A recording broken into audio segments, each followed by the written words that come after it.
반갑습니다. 오늘 요에서 1장 세 번째 시간 갖도록 하겠습니다. 12절 말씀을 제가 읽을게요. 여호와의 말씀에 너희는 이제라도 금식하고 울며 애통하고 마음을 다하여 내게 돌아오라 하셨나니 너희는 옷을 찢지 말고 마음을 찢고 너희 하나님 여호와께로 돌아올지어다. 그는 은혜로우시며 자비로우시며 노하기를 더디하시며 이내가 그 시사 뜻을 돌이켜 재앙을 내리지 아니하시나니 고통과 씨름하라라는 제목으로 말씀을 나눕니다. 우리는 요엘서 1장에서 특별히 소개되고 있는 메뚜기 재앙에는 특별한 이유가 없다라는 것을 다루었죠. 저는 이게 참 중요한 주제라고 생각을 합니다. 아이러니의 상황인 거예요. 그죠? 재앙은 왔는데 이스라엘의 죄를 말하지는 않아.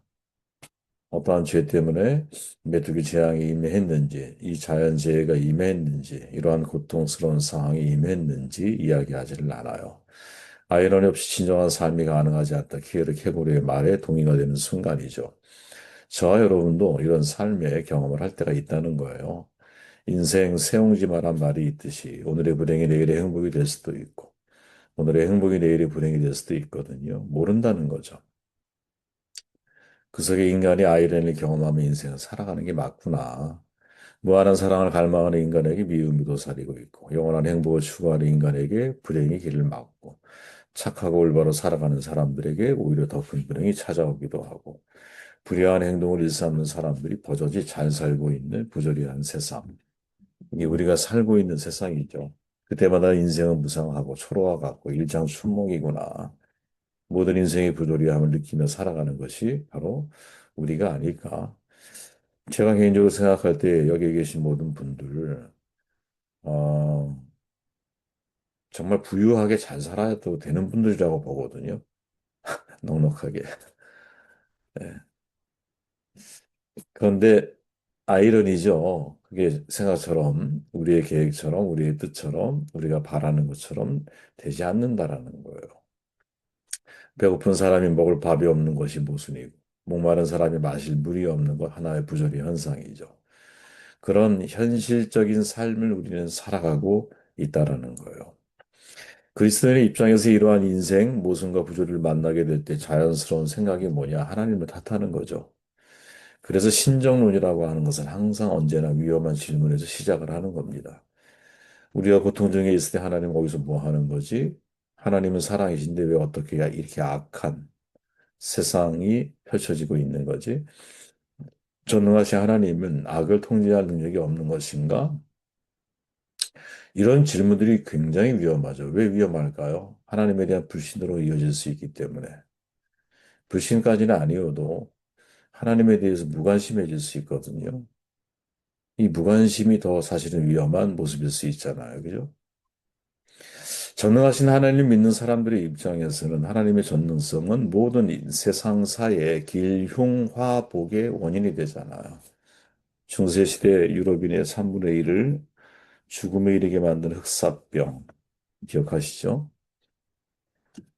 뭐 통계에 의하면 7,500만 명에서 2억 명까지 추산을 하고 있으니까 어마어마한 숫자가 죽은 거죠. 지금의 어떤 유행, 전염 바이러스로 인한 사망률은 사실 그때 비하면 아무것도 아닌 거예요. 그죠? 대체할 수 있는 능력이 없었기 때문에 아마 그런 일이 벌어졌겠죠. 이 흑사병은 과거 누적된 죄의 결과이고 하나님의 형벌이라고 믿었잖아요. 그러니까 근본적인 치료법은 뭐야? 하나님의 화를 돌이키는 것, 잠재우는 것, 회개뿐이었어요. 그리고 몇백 년이 지난 후에 인간의 이성과 과학이 발전하고 천동설이 지동설로 바뀌고 이러한 코페르니쿠스적인 전환이 이루어지면서 흑사병은 하나님의 진노가 아니라 페스트라고 하는 병균이구나. 이로써 인간 이성과 과학이라고 하는 새로운 사고 체계가 생기죠. 더 이상 하나님을 신뢰하지 않아도 돼. 그죠? 이런 이성을 가지고 있는 인간, 과학의 중요함을 발견하게 된 인간, 점점 탈신화, 탈하나님을 선포하죠. 그러면서 모든 고통을 논리적인 의미로 파악하려고 하는 노력을 많이 했어요. 이 네 가지 가설을 검증하는 거야. 하나님은 존재해. 그 하나님은 전능하신 분이야. 근데 그 하나님은 사랑의 본질이야. 그런데 인간에게 무거운 고통이 있어. 이 가설을 검증하기 위해서 인간이 엄청나게 철학과 인문학에서 노력을 했는데 결과는 뭐 실패죠. 고작 상태에 이르는 거예요. 그래서 바트허만이라고 하는 성서학자가 말하죠. 이런 노력은 불가능한 체스 경기다. 어떻게 사랑의 하나님이 악을 만들어낼 수 있느냐? 이 말이죠. 전능하신 하나님이 어떻게 악을 통제하지 못할까? 이것은 끊임없이, 그죠? 인간의 이성으로 증명해내기 너무나 어려운 또 다른 영역, 또 다른 하나님의 마치 우리가 인간이 볼 수 있는 차원은 2차원, 3차원밖에 안 되잖아요.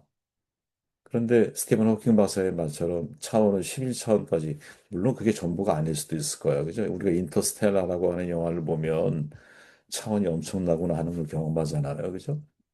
어떻게 다 우리가 이걸 이해할 수 있을까? 토마스 롱 교수라는 분이 계세요. 고통과 씨름하다. 오늘의 제목인데, 씨름하다라고 하는 책에서 욥의 사례를 소개하거든요. 신정론을 묻기가 너무 좋잖아. 욥의 고난사는 그의 불신종으로 야기되지 않았습니다. 이렇게 출발해요. 그렇죠. 욥이 불순종한 게 하나도 없어. 오히려 하나님께서 하나님의 체계의 규칙을 깨가면서 사탄에게 동의하죠. 그렇잖아요. 그죠? 욥의 잘못이 아니야. 하나님의 허락된 그 무엇이야. 이게 얼마나 사실은 인간의 입장에서 놓고 볼 때는 불합리하고 모순이고 부조리한 거죠. 내가 신실하게 하나님을 따라 섬겼는데 하나님은 나에게 사탄이 요구하고 있는 악이 요구하고 있는 그것을 허락해. 그럼 내가 뭐가 돼요? 지금까지 살아온 삶, 지금까지 신뢰했던 하나님에 대한 나의 이 진실성이랄까요? 이게 뭐가 돼요? 로홍 교수는 뭐라고 말하냐? 욥의 사라에서 하나님께서 고통을 막지 않은 이유를 알 수는 없대요. 그죠? 우리 몰라요. 저는 그것을 하나님의 자유라고 선언을 했죠. 우리가 하나님의 자유를 인정할 수 있어야 된다. 어. 인간이 하나님의 자유를 제한된 전능성을 가지고 인간을 대하시는 하나님이잖아. 왜? 인간에게 자유의지를 주는 순간 하나님의 전능성, 하나님의 자유는 제한되게 되어 있어요. 전능성은. 그죠? 그 제한된 전능성을 가지고 인간을 대하시는 하나님이 우리의 삶에 대해서도 어, 우리가 정말 전능하신 하나님, 창조주 하나님, 그리고 우리의 근본 되신 하나님이라는 사실을 믿는다면 하나님의 자유를 인정해야 한다. 그래서 이 롱 교수는 고통을 막지 않는 이유 알 수 없어. 다만 고통을 직면하는 인간에게 두 가지 자세를 배울 수 있다라고 말하고 전 이게 사실은 우리가 중요하게 바라봐야 할 시각이라고 보는 거예요. 첫째는 뭐 고통을 겪고 있는 당사자로서 하나님께 끊임없이 물어야 한다. 둘째 무엇? 고통당하는 자에게 다가가는 인간의 자세이다. 어, 끊임없이 물어야 한다는 것이 끊임없이. 네. 제가 즐겨하는 방식이에요. 어떤 문제를 발견하게 되면 하나님, 이 문제에 대한 하나님의 마음을 지금이 아니어도 하지만 반드시 하나님이 이 문제에 대한 해답을 저에게 주실 것을 믿기 때문에 어, 하나님의 말씀이 제 안에 임할 때 그 상황과 그 환경은 다 정리가 되거든요. 이해가 돼요. 받아들여져요. 네. 질문해야 한다는 거죠. 론 교수가 여러분 마태복음에서 알곡과 가라지 비유의 의미를 신정론으로 꼼꼼하게 살피거든요. 좋은 씨를 뿌리는 이는 인자요. 밭은 세상이요. 좋은 씨는 천국의 아들들이요. 가라지는 악한 자의 아들들이요. 가라지를 뿌리는 원수는 마귀요. 가라지를 뿌리는 자가 있다라는 것을 주목해요. 가라지를 뿌리는 악한 자들의 아들들, 그들의 근본에 뿌리는 마귀가 세상을 고통스럽게 악하게 만들 수 있다라는 것을 상정을 하죠. 상정을 해요. 그리고 그 악한 마귀가 공중권세를 맡은 자 성경에 있잖아요.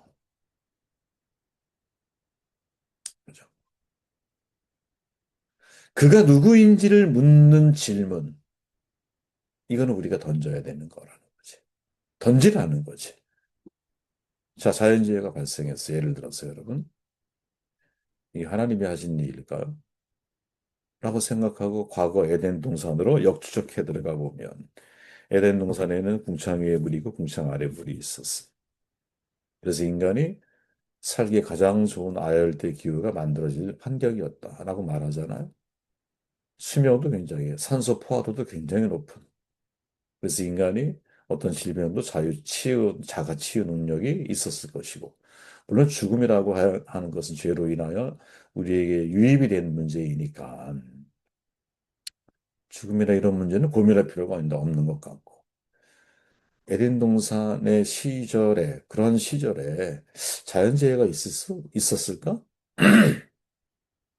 물론 몰라요. 안 살아봤으니까, 우리는. 그런데 아무튼 그 이후에 자연이 우리와 척을 지게 되죠. 범죄한 이후에. 그죠? 땅이 인간이 땀을 흘린 것만큼 우리에게 대가를 지불하지 않는 시대를 맞이하게 되죠. 그죠? 모든 자연 생물들과 인간이 척지는 삶을 살아가게 되죠. 자연이 우리에게 준 것이 아니라 어떻게 보면 우리가 자연을 학대하고 지금 우리가 당하는 봄, 여름, 가을, 겨울에 기상이후 현상들이 과연 하나님이 만들어내신 것들이냐 아니면 인간이 오랜 시간을 통해서 만들어낸 악의 어떤 뿌리들이냐, 뿌리가 아니죠. 열매들이냐. 저는 후자라고 보거든요. 후자에 가깝지 않을까. 끊임없이 질문을 우리는 해야 되거든요. 질문하지 않으면 여러분 답이 없어. 그리고 그러한 악의 부조리한 현실 속의 인생을 살아갈 때 혼자 계시면 안 된다라는 거예요, 롱 교수는. 어떻게?